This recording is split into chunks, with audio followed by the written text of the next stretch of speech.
Hey there, it's Wayfair here, where delivery and setup are as easy as a few taps on your phone. You're relaxing in an old hammock, scrolling Wayfair's app, when you spot it, a brand new patio set. Next thing you know, Wayfair delivers it right to your patio and sets it up. Oh, you need a new grill too? All right, Wayfair's got you covered. With Wayfair's Room of Choice delivery and fast expert setup on qualifying orders, life gets a little easier. Visit wayfair.com or the Wayfair app. Wayfair, every style, every home. It's time for the Larry H. Miller Utah Summer Games at Southern Utah University in Cedar City. Register today to participate in the 40th anniversary season of a Utah sports tradition at utahsummergames.org. Participate in over 50 sports around the state. Then plan to join the opening ceremonies Friday, June 5th, presented by State Bank of Southern Utah. Register today to participate in the 40th anniversary season of the Larry H. Miller Utah Summer Games.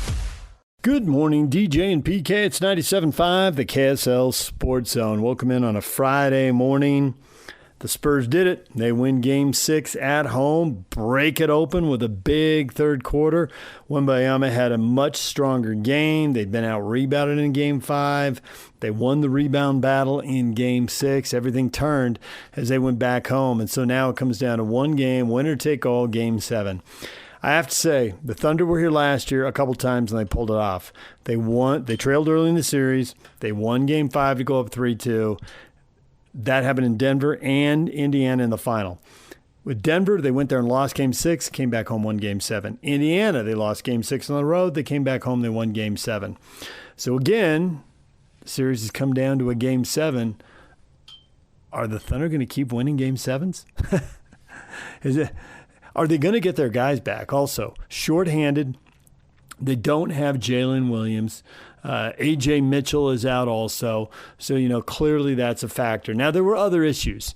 They did not shoot the three well, only 25%. And really, Wallace and McCain were the only two guys who really shot it well. They were 5 of 7. Everybody else was a combined 5 of 33. Shai Gilgeous-Alexander missed 5 3-pointers. Lou Dortz was 1 for 9. He just kept launching. He was 2 for 11 shooting the ball. So will they shoot it better at home? The role players off the bench, Williams was 1 for 4 from 3. Isaiah Joe was 1 for 4. Alex Caruso, and there's been plenty of talk about him being the MVP of this series, and he's played really well in the wins, but 7 points, 0 rebounds, 0 assists, 1 steal, no blocks. He didn't have any turnovers either. Not much of a stat line for Alex Caruso. How much can he bring in Game 7? Will the Thunder's veteran status, the fact they played 2 big Game 7s last year, pan out for them? Or, the law of numbers, you can't win them all. Does that bite them in the butt here and the Spurs break through? Spurs are playing young guys, 20, 21, 22 years old. And I got to say, that was a good game from Castle.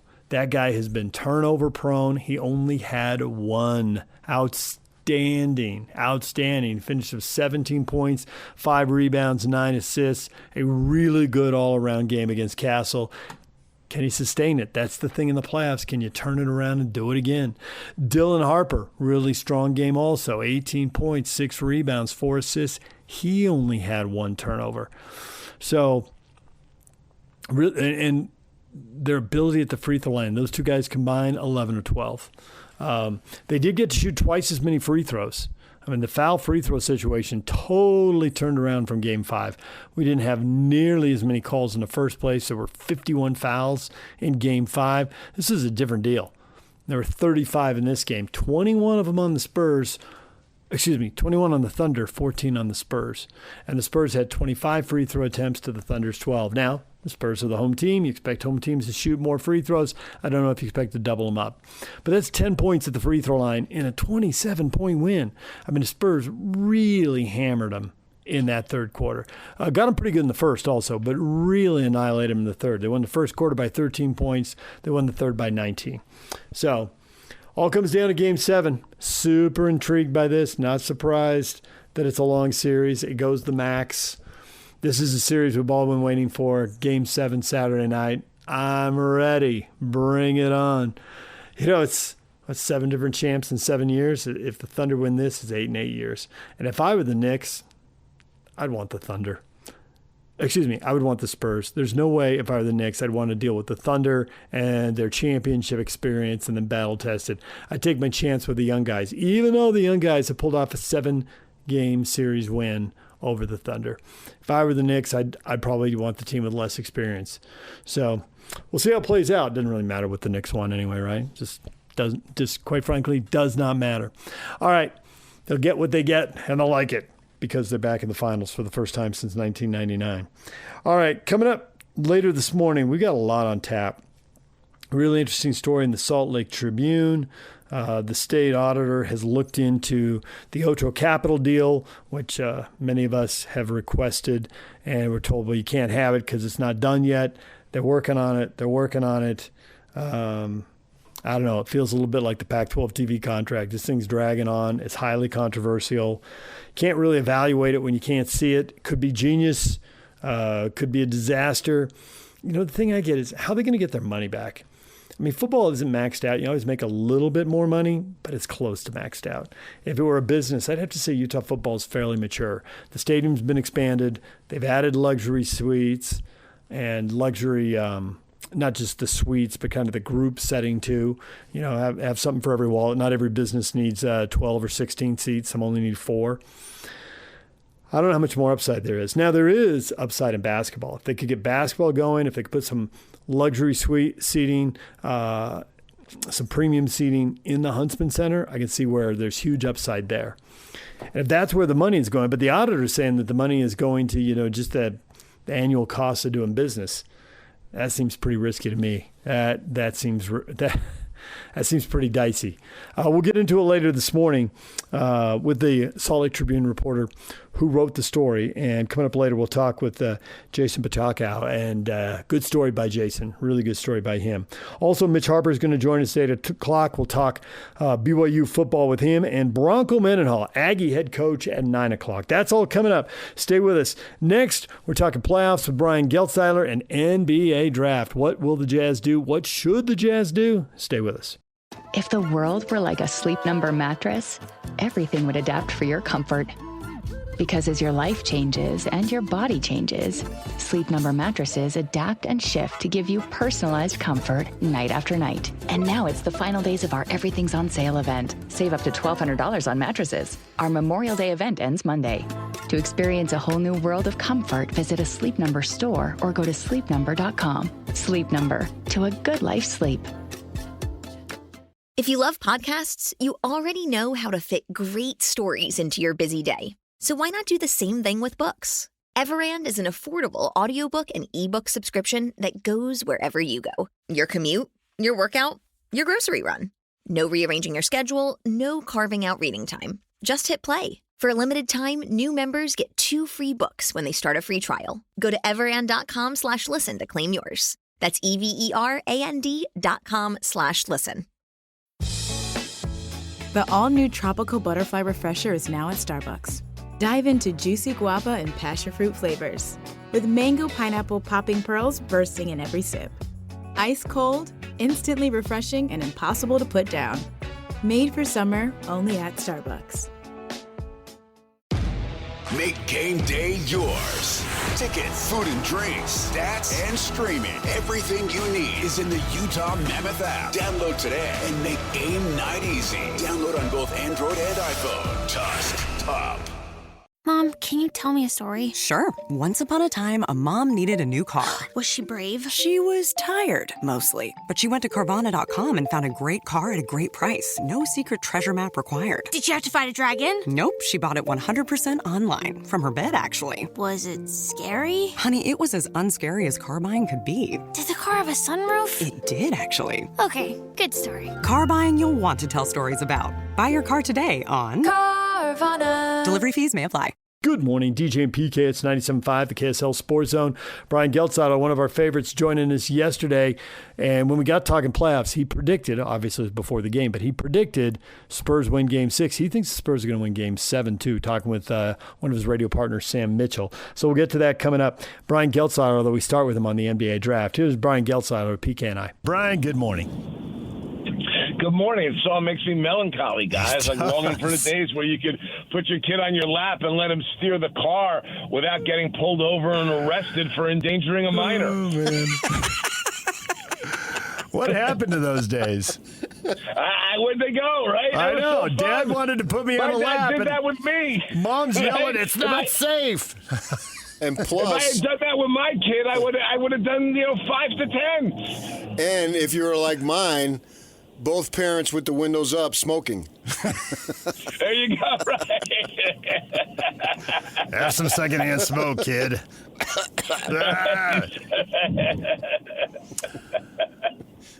That's funny. What's doing, boys? There are multiple stories going here in Utah. Let's start with the Jazz and the number 2 pick in the draft. What would you do if you were running the Jazz, and what do you think the Jazz will do? And if you want to start with what the Wizards are going to do, then maybe you need to start there. But unpack it for us. What are you expecting? And we'll give you a little bit of a pass, knowing full well there could be new info in the next couple of weeks and all this could change. But what are you thinking now? Listen, I think it's going to be pretty simple for the Jazz. If the Wizards take DeBonsa, take Darren Peterson. If the Wizards take Darren Peterson, take A.J. DeBonsa. And it's that simple. Listen, I love Caleb Wilson. I think he's going to be an excellent player in the NBA. I just would never want to be the team president or the GM that passed on either DeBonsa or Peterson. So if you have one of them there to grab, you got to grab one of them. I think sometimes we can look at the top of a draft and overcomplicate things. This is not really something that's overcomplicated. For all the hand-wringing over Darren Peterson, he still averaged 20 points a game in 19 games, playing for Kansas on a top-level schedule. And even with the cramping issues and some of it being his agent, kind of forgetting the fact that Kansas paid him a lot of money to be there and worry about your NBA career, even with all of those things, once he signs an NBA contract and hits the NBA, the kid has been acting like a pro and handling himself like a pro from early stages of high school. So I wouldn't be terribly worried about him. And I think for the Jazz, this is a simple decision. Whatever the Wizards do, take the other guy. A couple things there that, they can have an opportunity to trade. But to me, there's 4 guys at the Jazz right now that I wouldn't consider trading. It's the 2 big guys, Markkanen Jackson, Keontae George, and Ace Bailey. Do you view them as something that the Jazz, if they really, really wanted DeBonsa, because if they really want him, they can get him. But I don't want him at the price of having to move any of those 4. I would agree with that. Listen, I would tell you this. If somebody made you a Godfather deal for Markkanen at that salary, you'd have to listen to it. The problem is no one's making you a Godfather deal for Markkanen at that salary. Those salaries in excess of $50 million, and we've talked about that, guys, are hard to move no matter how good the player is. And listen, one of the reasons the Jazz got Jaren Jackson Jr.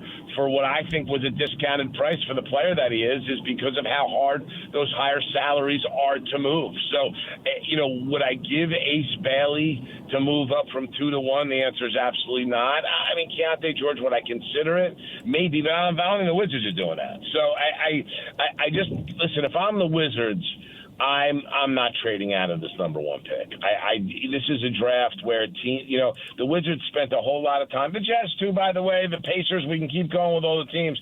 They spent months doing everything they could to be bad to get this pick. The Wizards got it. Where are you trading it? What are you doing with it? I mean, yeah, again, you can get a Godfather offer to go from 1 to 2 and look at it, but I don't know on any planet if that makes sense for the Jazz. Both of these teams are likely to get players that are going to be transcendent types of players for their organizations. Lean into your luck. Take the guy that's available for you to take there. And again, I say this, guys, I love Caleb Wilson. I would take him ahead of Cam Boozer. I know there's some consideration for Cam Boozer at the Jazz too that I've heard, and I love Cam Boozer. I think he's going to be a very good NBA player. I just think that's kind of absurd because the other 3 guys are athletically superior to him, and I think you have to make sure you're taking especially when the skill and ability are also there. I think you have to take the best athlete that you can get your your hands on. And to me, again, I look at Dabonsa and Peterson and Caleb Wilson as significantly better athletes than Cam Boozer. And for the people who are listening to this and they're freaking out thinking, man, I just don't trust Peterson to play. In this era, he's going to be like Embiid. He's going to be playing 40 games a year and taking himself out. And you don't have any fear of that? You think that whatever happened in Kansas was kind of weird and it was a year of college basketball and it didn't look great, but it doesn't say anything going forward about his availability and his talent? I don't think, listen, availability-wise, he had a cramping problem. They're saying it was related to creatine. Maybe that's true. Maybe that's not true. But it was enough of an issue that his camp felt the need to address it in pre-draft stuff. And I think that element is important because there's a degree of accountability behind it. And don't get me wrong, Darren Peterson wants to be the number one pick. They're going to say whatever they have to say to get there. But they didn't want to ignore it. They wanted to make sure that they addressed it. And I think what's important to understand is that the public view of Darren Peterson has only been what they've seen at Kansas. What he did in high school, what he did in the AAU circuit, he was never that guy.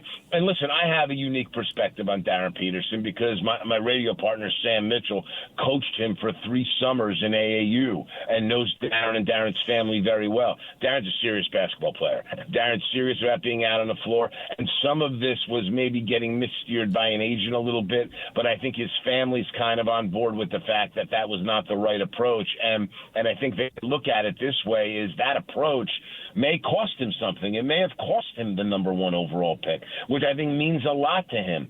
So my point is this. If you get Peterson at 2, my opinion, knowing what I know about Darren Peterson, is you're going to get a really highly skilled, motivated young player with a chip on his shoulder to prove that his detractors are dead wrong.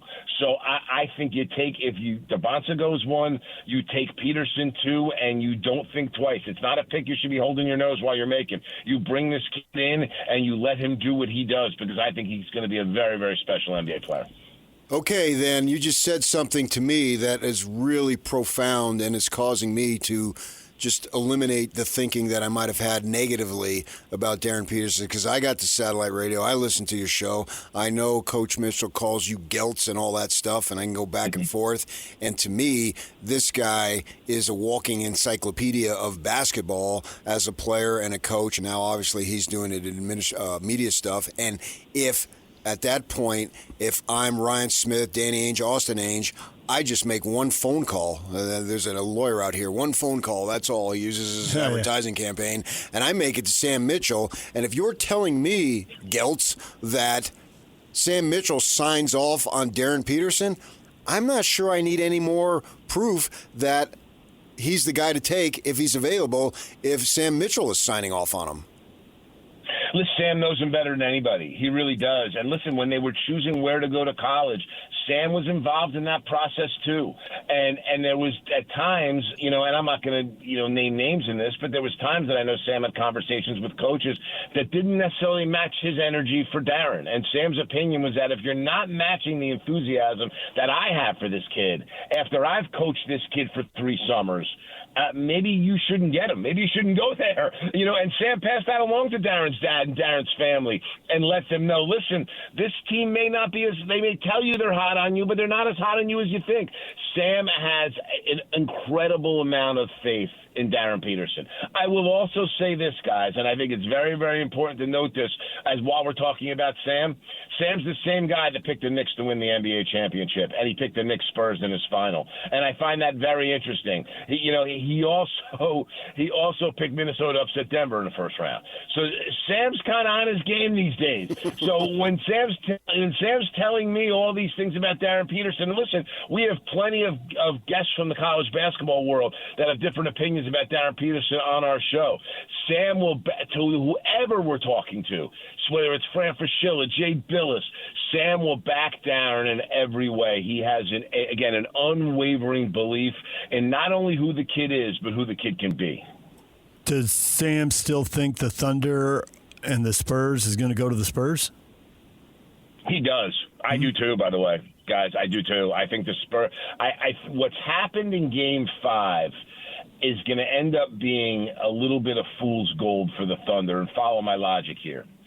I mean, guys, in all the years of watching basketball, and you guys been around a while, have you ever seen, forget about a player, a team that flopped more than Oklahoma City flopped in Game 5? I mean, I've taken heat in the NBA media world because I'm generally pro-flop, because I believe it's a part of gamesmanship, and it's the responsibility of the referees to sniff that stuff out. That was too much for me. Every time somebody shoots the ball, they're falling on the ground. And the refs fell for it, hook, line, and sinker. What did Shai Gilgeous-Alexander have, 33 points on 7 made field goals? Yeah. Are you kidding me? Like, it was a parade to the free throw line. And on the other end, Isaiah Hartenstein, and I give him credit, he's been the second most important player for the Thunder in the series. He's beating the crap out of Victor Wembanyama. And so I think there was the officiating. I'm not blaming the loss there because Oklahoma City played very well. And Jared McCain has been an enormously important player for them in this series in the absence of Jalen Williams and A.J. Mitchell. With all that said, when there's going to be a light here shined on the officiating, and I think we're done with blowouts in this series. I think it's going to be close games the rest of the way, and you're going to get a close game. That could tip the scales towards San Antonio, because here's the other thing with San Antonio. What's happening to Wembanyama off the ball, the referees are a little too focused on what's happening on the ball, and I think that's an adjustment San Antonio has to make. You're hearing a lot of people talking about Wembanyama getting more touches deeper in the paint. I actually think where he gets the touches aren't even as important. He just has to have the ball, and part of that, and I would use him in inverted pick and rolls as an initiator on the wing on offense. Put it in his hands and let a smaller guy, I mean, everybody's a smaller guy when it comes to Wembanyama, but let a guard screen for him and let him work that way and make Hartenstein guard him in space a little bit. What's going to happen? The physicality of Hartenstein is going to be noticed by the officials more. And here's the thing. It's so important for San Antonio. If they can get Isaiah Hartenstein in foul trouble and get him off the floor, Wembanyama then becomes unguardable for OKC.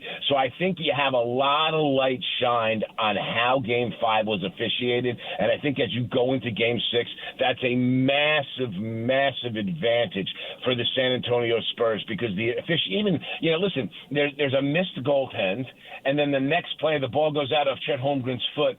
The referee ignores Mitch Johnson, who certainly made the challenge signal in enough time, and maybe we have to have NBA coaches throwing red flags like we have NFL coaches, because the fact is you got to be able to go back and look at it on video and stop that game and say that man asked for a challenge before play started. And so that was another big problem. But again, all these officiating issues that have had a massive light shined on them and a spotlight put on them here in the off day, those are going to play a role. The officials in tonight's game are not going to want to get trashed like Tony Brothers' crew got trashed after what happened in Game 5. And I think that's going to be massive, massive for the San Antonio Spurs and more involvement for Victor Wembanyama. The other thing is this for the Spurs. The guards have to be more patient. De'Aaron Fox especially. De'Aaron Fox has played very poorly in this series, and there's a direct correlation to Wembanyama's lack of touches and De'Aaron Fox being on the floor. He's going to have to play through Wembanyama a heck of a lot more. And the other thing is Castle's got to be more patient. If you don't get it to Wembanyama on the first look, you got to go back for a second and a third and a fourth in a possession. You can't just default to threes off the dribble. So that San Antonio's got some changes to make, but if you hear everything I'm saying, it's all pretty simple for them outside of the officiating. On the defensive end of the floor, listen, go back to your Game 4 formula. Let Shai get his. If you have to switch everything and Shai gets his, fine, let him get his. But you can't have Alex Caruso getting 20 and Jared McCain getting 21. Those guys have to be guarded much better, and San Antonio is deep enough on the defensive end of the floor that those guys shouldn't be hard to shut down. I'm excited that the Knicks are in the finals. I'm going to tell you a little story. I'm going to go back in the memory bank. 1973. I'm living in Parsippany, New Jersey. I'm best buddies with the mayor's son. The mayor was a guy named Henry Luther. His son, Michael, who later became mayor of Parsippany. Henry I was his best friend. So Mayor Luther has tickets to the Knicks and the Lakers in the NBA Finals, and they invite me. And my father, who grew up in East Orange and loved basketball, was just as jealous as could possibly be because they didn't have an extra ticket for him. And his dorky son gets to go to the Garden. And I remember sitting there in 1973 and looking at, you're telling me that's Walt Frazier right there, that's Jerry West right there, Willis Reed is over here, and Wilt Chamberlain's over there. I was in heaven. And I remember the area, the New York, New Jersey, all that, and even into Connecticut, although I don't consider Connecticut much, but that's just me.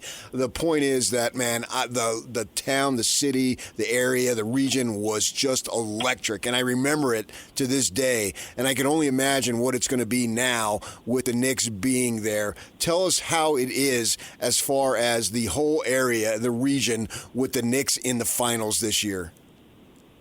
Here's what I'm going to say about the New York metropolitan area, okay? What you have, PK, here is a situation where when the Knicks are great like this, not good, great like this, the Knicks are the biggest thing there is. Bigger than the Giants, bigger than the Rangers, bigger than the Yankees. I'm going to say it again, bigger than the Yankees. It's the biggest thing going in this area. And so much of it with the Knicks is based upon the kind of nostalgia that you just talked about. Now, listen, my father was a Hall of Fame college basketball player at New York Rutgers from 1945 to 1950. When my father, he was also a college basketball snob, which made him not a big NBA fan. And he ended up being an enormous New York Rangers fan and a season ticket holder for many years. As I grew up, I had the basketball thing in my blood, and I loved the NBA from a young age. And listen, I checked my Knick fandom at the door years ago when I started covering the league because I just felt that was a necessary discipline for me to be as objective as possible. Yeah, right.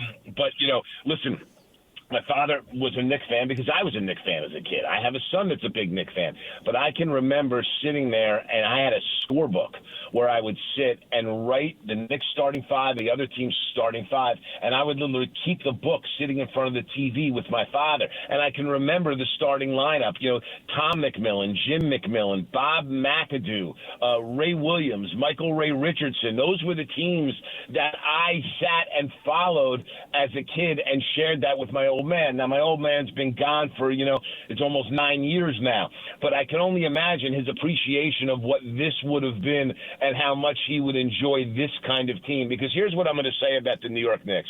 It's not only what they're achieving and what they're accomplishing, it's how they're doing it.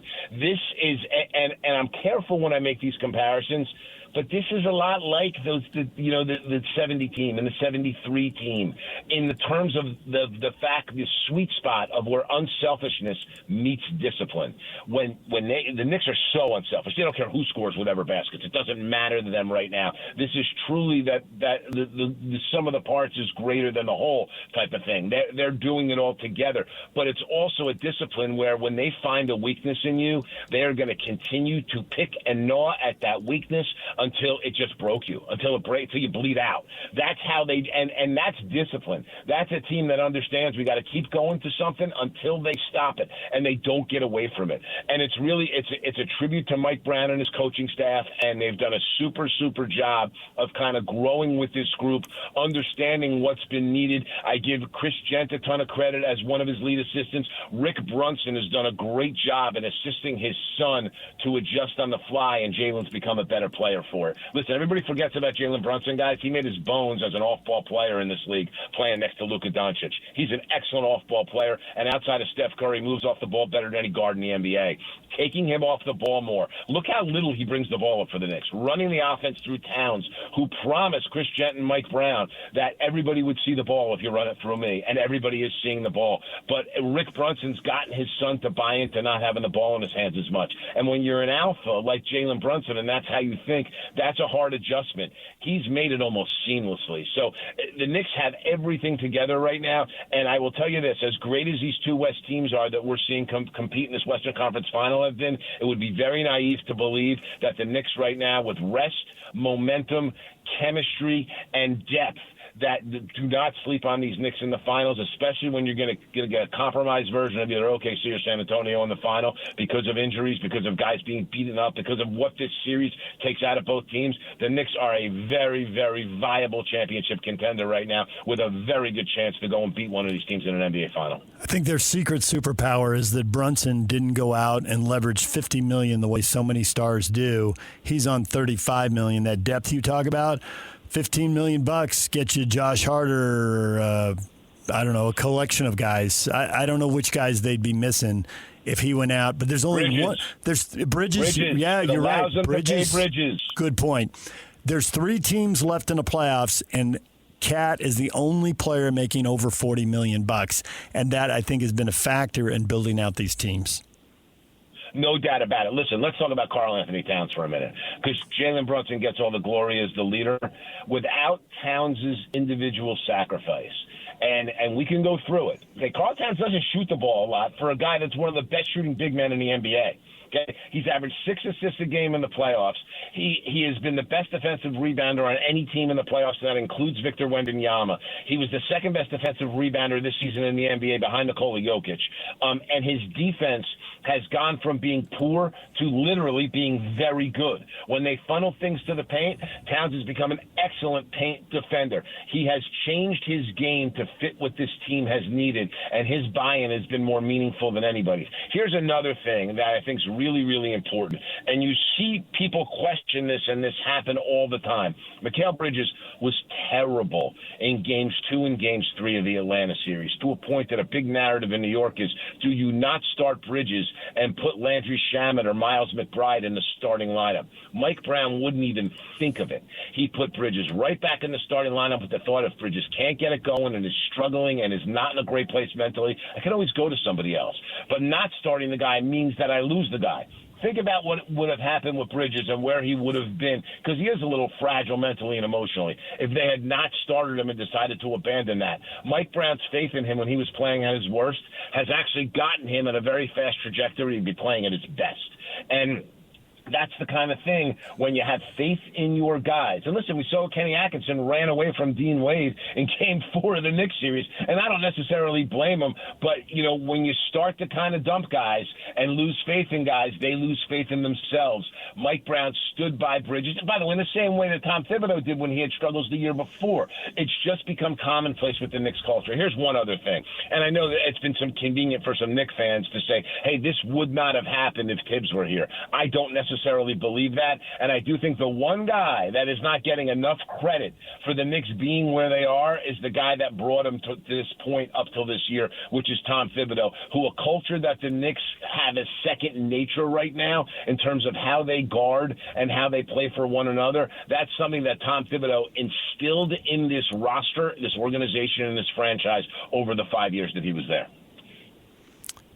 Geltz, we got to leave it right there. Thanks for your time. As always, we love talking basketball, talking draft, and talking playoffs with you. Always my pleasure, guys. Let's do it again soon. You guys take care. All right, there is Brian Geltzeiler. We will take a break. When we come back, Scott Springer writes for the paper in Cincinnati, the Enquirer, and covers the Cincinnati Bearcats.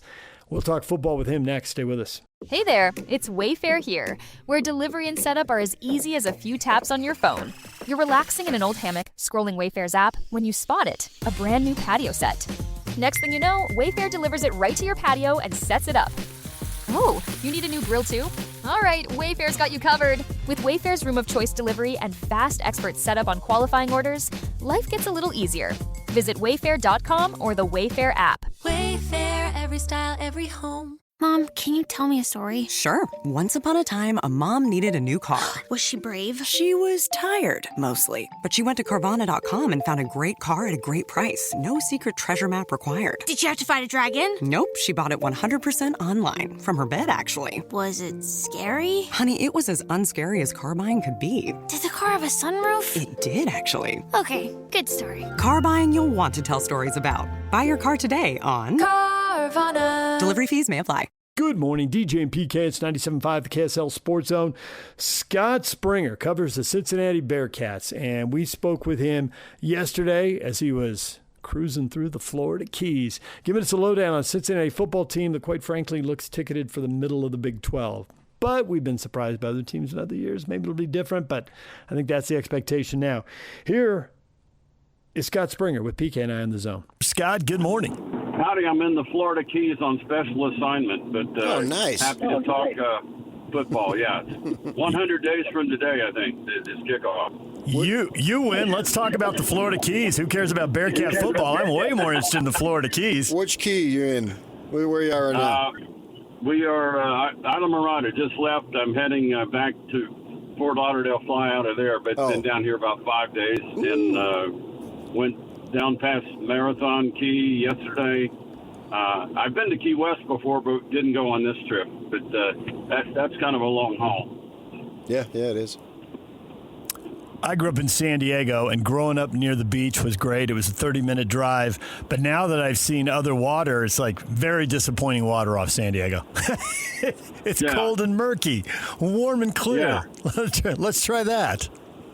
No, this weather's been every day 85 and low of 80 with a sea breeze, and you can't beat it. So, yeah, and I love San Diego too. That's a little cooler than what this has been. But back home when I left, it was 60 and spitting rain and ugly, and so I'll take it. Yeah.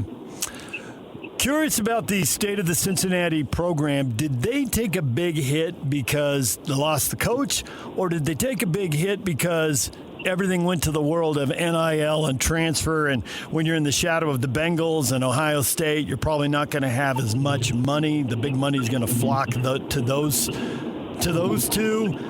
What has really hampered Cincinnati the last couple of years? Well, it's a lot better league than the league they were in, the American. And when they with Luke Fickell and that bunch, when they made it to the college football playoff, they were in the American. Well, you're playing, East Carolina and Tulsa, and not that those teams are bad at all. That you can get some really good players there, but it's not the same as day in, day out playing Big 12 football. And then your other point, you said, you're in Cincinnati is a pro town. Houston has that to an extent.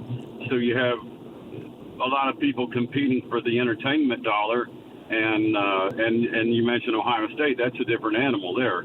They are the pro team in Columbus, other than the hockey team. But at Cincinnati, you got Reds and Bengals. You do have a soccer team and two universities. Xavier is close by and pretty good basketball team there.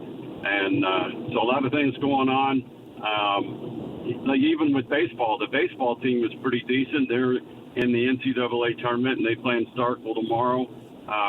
But in Cincinnati, you have the Reds, and so it's tough for the baseball team to grasp hold as good as they are. So different set of problems, but overall the programs have done okay. I think with football, it's just tough to get beyond 7 wins and if you have a good player, let's be honest, someone's stealing him. Someone's gonna poach your players, and that's just the way it goes. And that leads us right into Sorsby taking off, and we know about his issues with Texas Tech. But as far as what Cincinnati's got, they get the quarterback J.C. French. Started, I think, 26 games for Georgia Southern, I should say.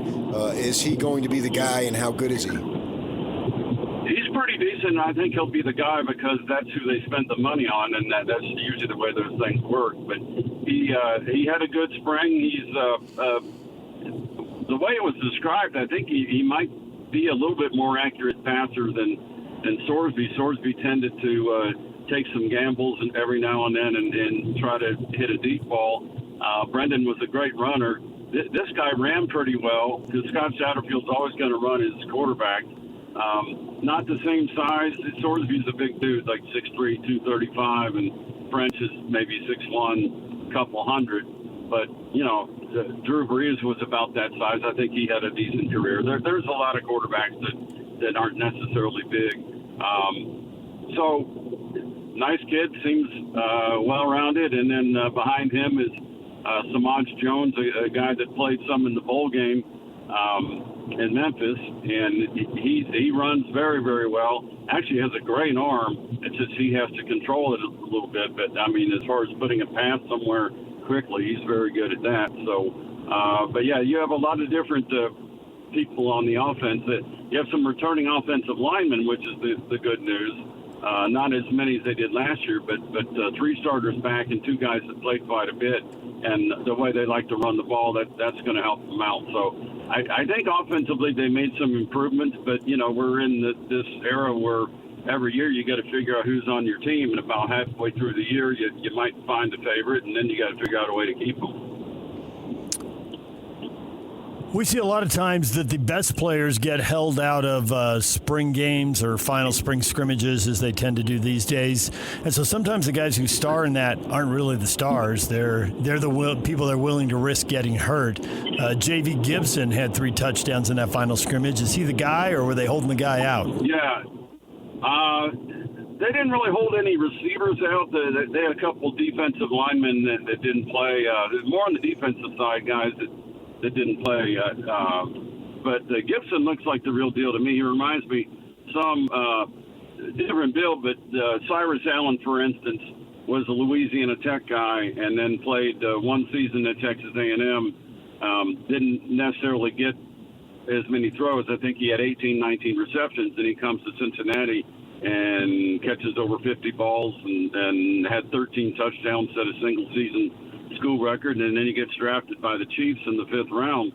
So this kid, he's got good wheels, good size, bigger, 6'2", 211, went up and got a lot of balls. I like him a lot. I think they've improved every year on the receivers. It's just so odd, you're used to one group of receivers, and then, like last year we had Caldwell from Lindenwood, who caught on as a free agent with the Chiefs, and then Cyrus Allen. The only new receiver, or old receiver, I should say, Isaiah Johnson is like the only returning one. Elijah Jones, I'm thinking off the top of my head here, but they pretty much went out and got new receivers and pretty much all new running backs, and you're going to have a new tight end because Joe Royer is with the Browns now, so a kid, Gavin Grover, stepping up. I think he'll be good. Good size, 6'6", 250. Offensively, I saw some good things. It's just, when you're playing against yourself, you just don't know. You don't know what you have until, October, and then you have to fight it out there. But, because you guys know these preseason predictions, every Big 12 poll I've seen every year is pretty off base. They're not accurate, and because you don't know. You don't have anything to base it on. Talk about the new guys. Let's go into the coaching. Scott Satterfield did not retain or parted ways with both coordinators.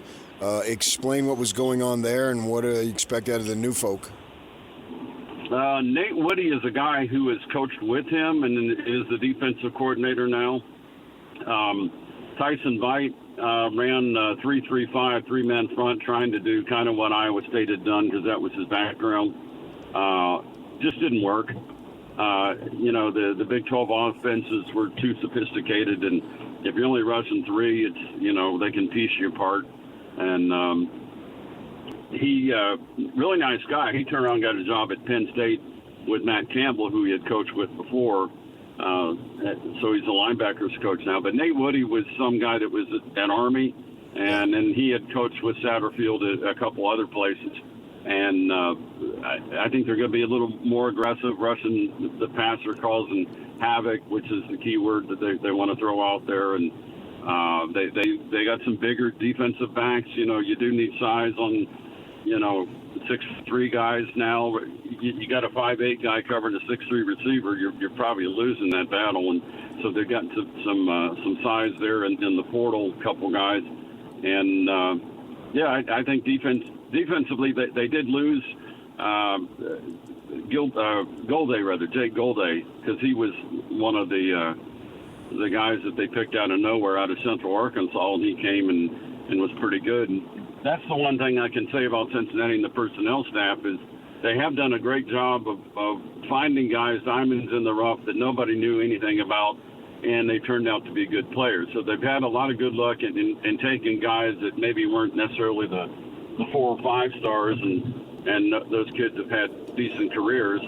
It's just, like we said also, you have to watch that. It's like either they fall in love with you or you're going to lose them to somebody else that's going to pay them a ridiculous amount of money. And, Brendan, great kid. I know nothing of his gambling issues other than what Cincinnati has told me and all, but $5 million, you give a 21-year-old kid $5 million, that's just scary, and I don't care who it is. $5 million to me at 21, hard to say where I'd be, what country I'd be in, or anything. Would you be alive? Maybe I'd be down here in the Keys hanging out. Yeah, right. You hear those coaching moves. for coaches in the fourth year, and it could be desperation. It could be something tactically really smart. Just on the surface, it looks like the program's headed up from 3 wins to 5 wins to 7 wins. In conference, it's 1 win to 3 win to 5 wins, bowl eligible the third year. It looks like the progress is tangible and the arrow is up. Is that what it looks like when you're closer to it? And how much patience is there with Satterfield? I think they have exactly what you said. I think they looked at it that way. Because if you looked at it just from November, you're going, oh, no, this is not working. Because they've not, 1 win in November. That was 2 years ago. And 23 was the last win in November at Houston. But, the previous year, you're 5-2, just knock off Arizona, who turned out to be pretty good. And then you don't win. And then this past year, 7-1 coming into Salt Lake City, and big game there, and that's tough for anyone. But they couldn't get it back after that. They had Arizona and then BYU. The back end of the schedule was really tough. TCU in Fort Worth. None of those are picnics. It's just the way it worked out. You lost them all, and I'm sure that was a factor in what Brendan Sorsby did, other than the $5 million. But what I've told people too, and don't get me wrong on Brendan, really like him. I hope something good happens to him out of all this stuff. But I've told people, I said, hey, you know what? He's won just as many games in November as you and I did, and that's 0. Because he, good quarterback, no wins in November. Some of that has to fall on him, right? Yeah, I understand that. Yeah, makes sense. We'll see if the new guy makes a difference there. He's got a lot of experience, so I guess that they just go, and it's the way of the world. You lose one, and you'll get another from somebody else. And Georgia Southern, I don't know what they did. They probably got somebody else from some other place, and then we lace them up and kick them off in the fall. Right. It's just dominoes, the food chain, and that's kind of the way it is. And you're lucky if you have the same guy back, you're doing all right. So, they got two seasons out of Sorsby. I know basketball-wise, if you get a kid, I think we had recently a kid that went, Day Thomas was there 3 years, which is an eternity anymore. But, yeah, I don't get it. I know I'm old and cranky and all that, but, you bring a guy in and you give him a plaque after 5 months, and then he's off to somewhere else. But, the games, the people still watch. That's the bottom line. I know, yeah, that's so true. On TV. Yeah. You're going to watch them. People complain about the bowl games, and the bowl games still get watched. And here's where the NCAA is a bit hypocritical. And I'm no gambler. I do not gamble. I've been to Vegas 3 times, haven't laid one bet down because I have no idea what I'm doing. And but why do people watch these bowl games? Because they get bet on. And that's why the ratings are huge. And then if you're going to take, gambling money and have a relationship with them, then I don't know. I'm not defending Brendan Sorsby because you can't bet on your own team, and that makes no sense. But I don't know. From what I know, with these gambling apps, I can tell you, kids have them. High school kids have them. Now, there's probably little things that says, are you 21? You hit yes or whatever. But they're a thing, and you can do a lot. And I don't do it myself, but they better be keeping an eye on all that stuff, because that's just not good. Is Cincinnati going to be better at the line of scrimmage? I see 13 against the run. And when you talk about it's hard to get past 7 wins, it's hard to get past 7 wins if anybody who's good at running can run all over you. And when you're 13th in the league, giving up almost 180 yards a game, it seems like you're kind of doomed there. Yeah. Well, I think that some of that also was, you're again, rushing with a 3-man front. There were times I'm sitting in the press box and I'm going, well, look at that gaping hole there. And sure enough, they hand the ball to a guy and he plows into the end zone, and it's like, well, this isn't rocket science there. Did anyone not see that, the Red Sea parted there? And So that's part of it. I think they're going to clean that up. They a couple defensive linemen they got out of the portal. They like, but they're small school guys, so I can't tell you how well they're going to be. Like one guy came from North Carolina Central, which is an HBCU, but he looks to be pretty good. And there's another guy that actually started his career as a running back at Syracuse. Huff is his name, and he put some pounds on. He's on the defensive line now, but he still has the quick twitch and the ability to move pretty good. So he's somebody to watch on the D line also. And he was at a small school in Pennsylvania that they picked him out of. So right now, like I said, they have to find guys and turn them into something and hope that they stay. That's kind of the way it is. Every now and then you get a pretty good player. The area, the Cincinnati football is pretty good, the high school football, because, Big Ten is always in there. SEC is always in there taking kids out. And, you can go to the north, you're in the Big Ten with the Buckeyes. To the south, you've got Kentucky gets a lot of kids, and they sell the SEC. When SEC and Big Ten, they've got more money. And then Louisville down the road, they do a decent job, and they're ACC. So very, very well, I don't want to rule out Indiana. I can get to Indiana in 30 minutes, at least the state line. I never in a million years thought Indiana would win a football title. Never. If I bet, I surely would have lost that. That's for sure. Well, it's good you didn't waste that money there. You can spend it on traveling to the Florida Keys. That is money well spent. That's what we do. We come down and look for iguanas and things like that. Saw some sea lions and critters and all that. Some parrots. And I just passed a guy that's on a motor scooter and wearing flip-flops. That's the way of life for some of these people. So, yep. Well, Scott, enjoy the rest of your trip. Thanks for taking a few minutes out for us and talking a little Bearcat football. We appreciate it. All right, sure thing. All right, there's Scott Springer talking Cincinnati football. When we come back, what is trending? Headlines are next. Stay with us. Hey there, it's Wayfair here, where delivery and setup are as easy as a few taps on your phone. You're relaxing in an old hammock, scrolling Wayfair's app, when you spot it, a brand new patio set. Next thing you know, Wayfair delivers it right to your patio and sets it up. Oh, you need a new grill too? All right, Wayfair's got you covered. With Wayfair's Room of Choice delivery and fast expert setup on qualifying orders, life gets a little easier. Visit wayfair.com or the Wayfair app. Wayfair, every style, every home. I sold my car in Carvana last night. Well, that's cool. No, you don't understand. It went perfectly. Real offer, down to the penny. They're picking it up tomorrow. Nothing went wrong. So, what's the problem? That is the problem. Nothing in my life goes as smoothly. I'm waiting for the catch. Maybe there's no catch. That's exactly what a catch would want me to think.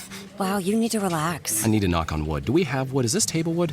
I think it's laminate. Okay, yeah, that's good. That's close enough. Car selling without a catch. Sell your car today on Carvana. Pickup fees may apply.